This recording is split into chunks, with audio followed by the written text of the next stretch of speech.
skills, and then go from there. My answer requires a question.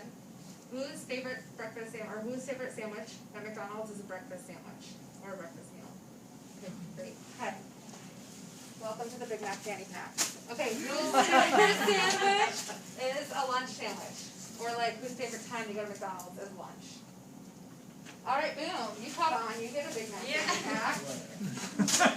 Okay, and now who's just like late night cravings? I'm sorry, I saw that hand first. Oh, you're not Taco Bell. I know, I feel that. Okay, so anytime that you go, right, you've got breakfast, lunch, late night, and I'm just like a midday caffeine. I get bored at 2, and I'm like falling asleep at my desk. But I'm really good at hiding it, so no one knows.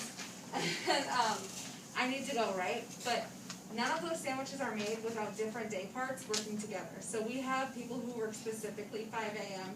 to 11 a.m. And then we have our like 11 a.m. to 5 p.m. and then, you know, different shifts. You guys are aware of that, right? You know, first, no one? I see some nodding. Thank you, Erin. Anyway, so, you know, like lunch has to do breakfast as dishes to make sure that everything keeps moving. And maintenance has to stock the back room for everybody to have fresh food so that we're not serving expired food, because that would be terrible, right? I mean, in my own house, sure, because, but that's why I eat out, because I'm a terrible cook. And we have supervisors for all of our stores, and we have myself to market products, and we have a full team at our office to make things run well. So when you, the customer, walk into the store, you get a great experience, hopefully every time. And when that doesn't happen, we have people to take care of that. But it takes a team of 650 people to make that one sandwich come out great. And it seems really simple, but it's not. And every day, you have to work together with scheduling, product, truck orders, inventory, everything, to make one really good breakfast sandwich come out like a really good breakfast sandwich every time. So collaboration is a huge part of what may seem like a really simple industry or sandwich. So let's take the operating room, which I think is the ideal of talking about collaboration. So patient in there getting their gallbladder removed, let's say. So you have the surgeon that's actually taking out the body part that needs to be taken out. You have the nurse handing them the correct instrumentation so they can do that, or potentially reaching in, pulling the bowel back so that they're not nicking something that they shouldn't nick. You have the nurse anesthetist or the anesthesiologist that's at the head of the patient, and they're making sure that you're remaining alive during the procedure, that you're not feeling pain during the procedure, and that you don't remember the procedure when you wake up. All of those parties have to work together in a very specified way so that you have the procedure that you want without the pain that you don't want, that you awake and that you're still living, obviously pretty important. And all of that comes down to teamwork. Now, to tie in the first question, there are absolutely examples where, and that have happened in healthcare, where the surgeon is incredibly technically skilled, but they do not know how to relate to others, and not only do they not know how to relate to others, but their relationships are incredibly negative. So what happens in that case? You wake up as a patient, and you find that you haven't had your gallbladder taken out, you've had your spleen removed, but you needed your gallbladder out. Well, the nurse actually knew that what was happening was wrong, but the nurse didn't speak up because of how that relationship has happened. The surgeon's always right and the surgeon's always in charge. So you woke up and you've had the wrong body part removed. That's a pretty tough conversation.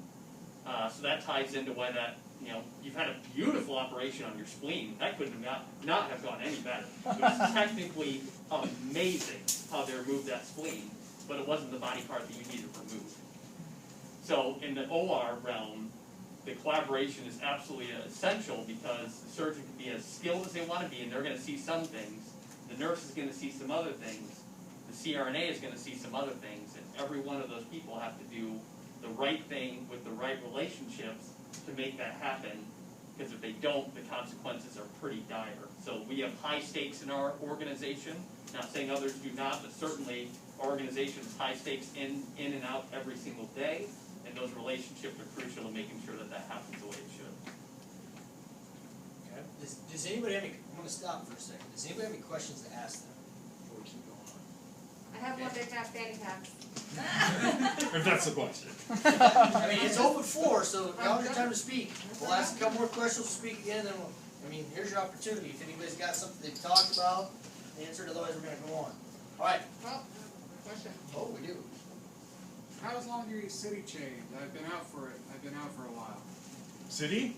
It's Yeah. changed quite a bit. I think we're, yeah, but, so I've been there since April, but I've known from a lot of our colleagues that we've Ooh, I just, got a hat. there you go, that's better, no, you're fine.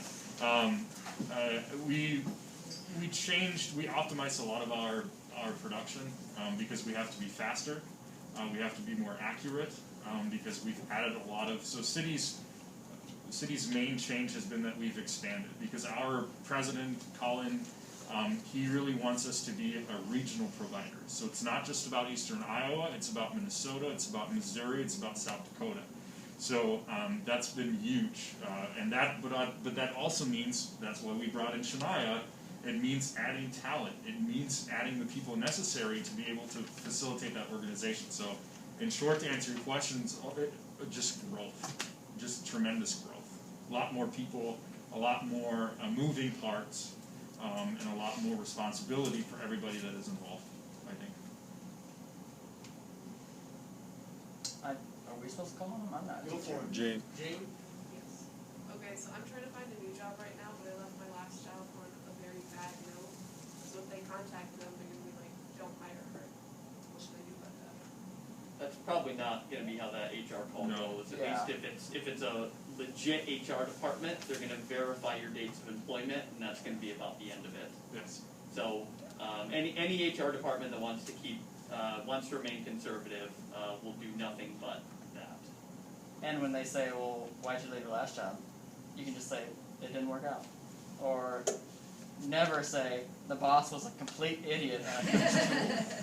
Because then they're going to think, well, they're going to say that about me. And like, we have people that have left jobs that didn't go well, and that's going to happen. I think the number one tip is just don't bash your previous employer, no matter how bad you want to, because that's a reflection of yourself. You know, if you're sitting in an interview and saying, oh, my high school was so and so and so, well, that's a reflection on how you're going to talk about our company when you leave for another job. It's like, well, do we want to hire you if you're going to talk bad about our company later? Probably, so just a grain of salt with that, but like you said, just say. Stay positive. It didn't. Yeah, just stay positive. It didn't work out. I'm just looking for a new opportunity, and just keep it as that. And then, like Steve said, they're just going to ask for dates of employment, and that's it. If they're an actual HR department, Right. And that's what we do too, is we just ask for the dates of employment, sorry. they're not going to pry into like, oh, why did she do this, or why did they're not going to do that if they're a proper HR department. And if they do that, that's probably not the company you want to work for, anyways. Right. So just keep that in mind too. Aaron, go ahead. I have a question for Steve. So if someone wants to come in and they want to get hired for a specific department, like, is there anything different that they would do to get hired in that department? Well, I mean, most of our applications that come in are for the specific job posted. But we do have times that we've had individuals just reach out to our human resources department and send in a kind of a general application to them with kind of the here's what I'm looking for. And we do keep those names on a list, but with as many employees as we have and as many positions as we have posted, it's still a good idea to constantly be going back to the site to check for the specific jobs. Like I do have, and this would be for potentially different levels of entry level, but I do keep a running list of like providers, nurse practitioners, other that sort of thing that are interested in joining BCHC that I will refer back to, but still I think it's a good idea to go weekly to the job board if there's something specific that you're waiting for. Anybody else? Anything? Okay, we're going to go on to question 4. So talk a little bit about critical thinking and creativity. How do you personally work through new challenges or issues you face in the workplace? Or when you face a problem, how do you go about solving them? So if you want to answer one of those, that would be great. Steve, we'll start with you. All right. This might be a little different answer than some others, but when I was at Allen, I was thrust into a VP role a couple of years in that I was way in over my head. So I didn't know anything about most of the departments that I oversaw. But I was a good critical thinker, so I didn't have to. So like plant services as an example, I think my Industrial tech grade would have been my worst grade going throughout high school. I cannot build anything. I cannot change my oil in my vehicle. I can't do any of those type of things Yeah, you that wanna one be would, friends? yeah, one would consider to be those more manly tasks. That's not what I'm all about. But I know how to answer or ask the right questions. So I had a department director who obviously knew plant services inside and out, and I just knew what questions to ask to boil it down to a decision that I could understand. So when he came in telling me about, this one particular piece of equipment is going to fail, and here's what's going wrong with it, and here's the part that needs to be replaced, and I don't understand any of this that he's talking, right?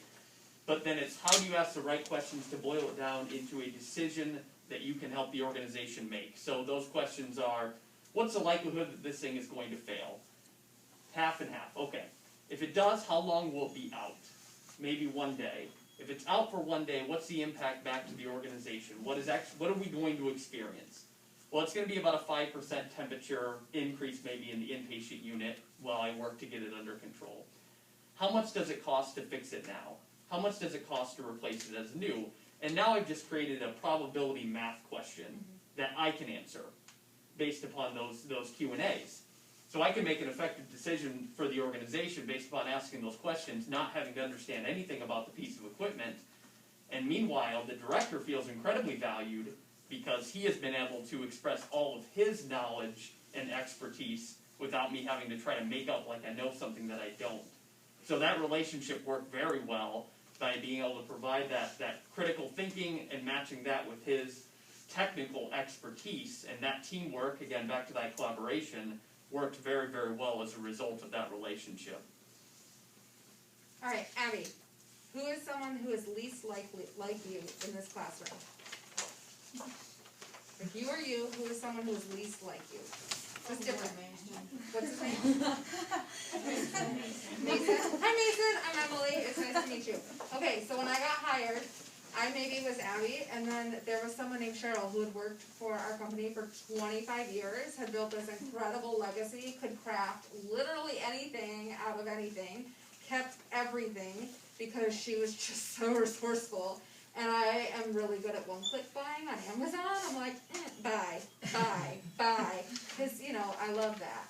And then, Cheryl retired, and I was sitting here with this legacy over my head and had to start creating things and working with this, and also came in, and I was like, I don't have a marketing degree. I had an entrepreneurship degree, and I had this idea that I had to have a marketing degree to do my job, and that they'd hired the wrong person for the job, and that I had to do it Cheryl's way. And it took me a while, but I figured out that I had to stop trying to be like Mason. Sorry, Mason, I'm sure you're excellent. And be myself, which in this case is Abby. Because both Abby and Mason have a lot to contribute, right? They're just going to contribute it differently. I don't know, you're their classmates. They're going to do it different! Steve's laughing, that's good. So instead of trying to do it like Cheryl, I had to do it myself. And that was a little weird and funky. So I actually got a whiteboard, and I just pull it out when I need to do stuff, and I can just draw and brainstorm on it. And I got thinking putty, which is just squishy crap, and a squishy unicorn, because I was trying to be creative, and I couldn't just sit at this desk in a cubicle and try to make things flow from my head. And I have a painting of a llama at my desk, and a random wreath, and we named them Aretha Franklin and Dalai Lama. And people come to them when they need to be creative, but that's what my desk space is, and it's still professional. I'm still very good at what I do, but I had to have something different. I had to not try to be the person before me or anticipate the person after me, and just be creative in my own space. So props to Abby, props to Mason. I'm glad you are who you are, but I had to be myself to learn to be, to do critical thinking and be creative. So if I'm faced with a problem, how do I go about solving it? Well, I look at whoever is involved. So let's say I have a problem in front of me, maybe Lucas is involved, maybe Emily's involved. I bring all these people together, and then we kind of brainstorm and see, what the best solution is for each and every party, because a solution could look different for Emily, a solution could look different for Lucas, and maybe they don't agree, which is most likely the case in companies. So finding a solution that everyone has heard, again, everyone's valued, like Steve said, everyone has, a solution that works for them in their department, because marketing department is different from the HR department. and our